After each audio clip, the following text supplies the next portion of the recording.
Uvijek me iznova pokreće i inspiriše priča o ženama u društvu, njena uloga, potreba pa i moj posao vezan za žene.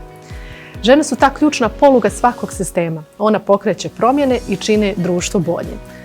Snažno vjerujem da ta snažna žena može da čini čuda, pomjera granice, pa što i ne bi tako bilo i u biznisu. Kroz svoje kreacije, revije, trudim se da stvaram i kreiram za hrabre, smjele, odvažne žene koje naše društvo oduvijek slavi i prepoznaje. Upravo tu priču o slobodi, snazi, samostalnosti i izboru žene pričam kroz svoje modele, kreacije i revije. Moja priča o biznisu je počela upravo kroz kreditnu podršku investicionog razvojnog fonda za mlade u biznisu Možeš i ti.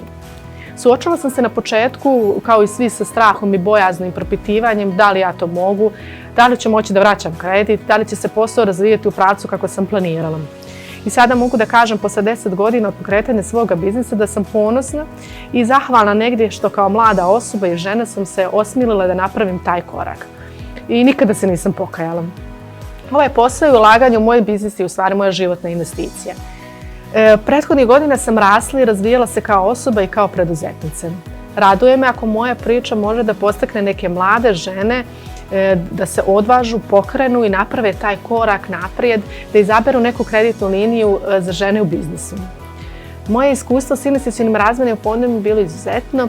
Imala sam podršku od početka do kraja pokretanja mog biznisa. Ukoliko imate ideju za vaš biznis, a nemate početni kapital ili imate ideju da unaprijedite svoj biznis, sigurna sam da kroz kreditnu liniju investicionog razvojnog fonda za žene u biznisu možete da uspijete. Mi žene možemo mnogo, samo treba da se pokrenemo.